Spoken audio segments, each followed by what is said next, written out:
I still remember the evening it all began, though at the time I didn't realize just how much it would change the way I looked at love, marriage, and even myself. The day had been ordinary enough, filled with little tasks around the house, answering a few calls from relatives, and making sure everything was ready for dinner by the time my husband returned from work. Ordinary days can often feel like the ones that slip through our fingers unnoticed, but sometimes they hide the moments that reshape everything. He walked through the door with that familiar smile of his, the one that still made my heart skip even after years together. There was a certain weariness in his shoulders, but his eyes, those steady, warm eyes, held something different that evening. Something deeper. I could sense it even before he spoke. "How was your day?"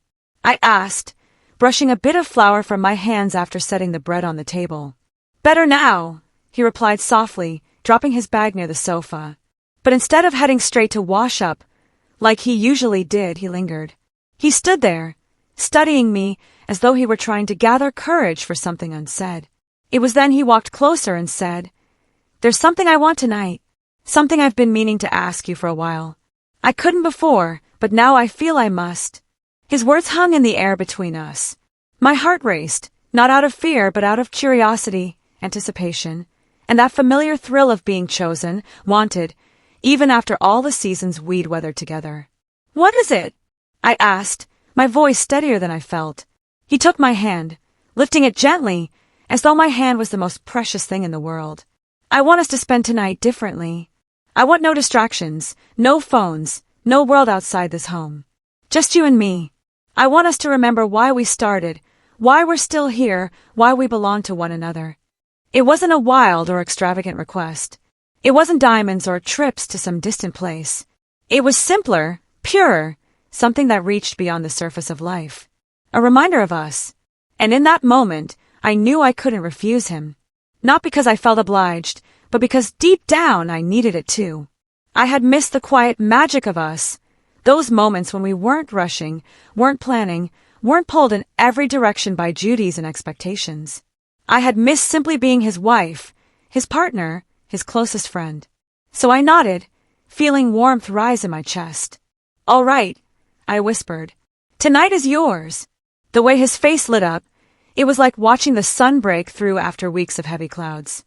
He leaned forward, resting his forehead against mine for a quiet second, breathing me in as though that closeness alone gave him strength. Then he smiled, a smile that spoke of gratitude and promise, and guided me gently toward the living room. He had already thought of everything. Candles had been tucked away in the cupboard, and he brought them out, placing them on the table with careful hands. He dimmed the lights, creating an atmosphere that was soft and warm, like a memory you never want to end.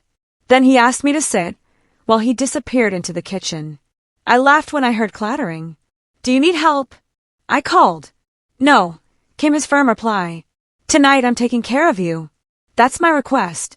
My heart swelled as I watched him bring out the food I had already cooked, but he had arranged it differently, placing everything in our best dishes, pouring water into tall glasses as though it were the finest wine. It wasn't about what we ate. It was about the effort, the thought, the way he wanted to create something special from what we already had. When he sat across from me, his eyes never left mine. We spoke about little things first, the weather, the workday, the neighbors. But gradually, his words shifted toward something deeper. He reminded me of the first day we met, of the nervous way he had tried to impress me, of how he had never forgotten the sound of my laugh that day. He told me he still carried that memory like a treasure. And then he said something that made my throat tighten. "I don't ever want us to forget that we didn't just build a life together, we built love. Real love. It's easy to get lost in the noise, in responsibilities, in time itself. But I want us to always find our way back. That's what tonight is for." The sincerity in his voice wrapped around me like the softest blanket. Tears prickled my eyes, not from sadness but from the overwhelming tenderness of it all. How often do we realize, in the rush of everyday life, that love still beats steadily underneath it all? After dinner, he reached for my hand again, guiding me to stand. Without a word, he played music from his phone, an old song, one we had danced to years ago at a cousin's wedding. The melody filled the room, and suddenly, we weren't in our living room anymore. We were two young souls again, hearts pressed close, moving slowly to a rhythm only we could hear. We swayed together, my head against his chest, his hand steady on my back, the world narrowing down to the space between us. I could feel the rise and fall of his breath, the beat of his heart under my cheek. And in that simple dance, I felt as though I was falling in love with him all over again. When the song ended, silence wrapped around us, but it wasn't empty. It was full, brimming with unspoken words and promises. He tilted his head slightly, as though searching for the right thing to say, and then whispered, "Thank you for not refusing me tonight."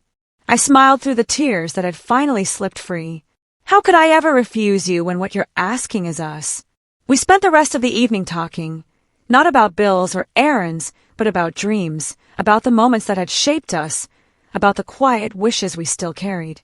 We shared laughter that echoed through the walls, soft confessions that drew us closer, and long silences that spoke more than words ever could. Time seemed to bend, to slow, as though it was giving us the gift of presence. Hours passed unnoticed, and yet it felt like no time at all. As the night deepened, I realized something profound. Sometimes, love doesn't change everything with grand gestures or dramatic declarations. Sometimes it changes everything with a request as simple as "be with me tonight," and the willingness to say yes. That night, lying beside him, I understood that the strength of love is not in how loud it shouts, but in how deeply it roots itself in the ordinary. His request had seemed small, but what followed was a reminder of something far greater, that love is renewed not once, but again and again, in the choices we make to stay, to listen, to hold on. And so, as sleep finally took me, I held his hand tightly in mine, knowing that everything had changed, not because we became different people, but because we had remembered who we were together. And I knew, with quiet certainty, that I would never refuse him the chance to remind us of that again.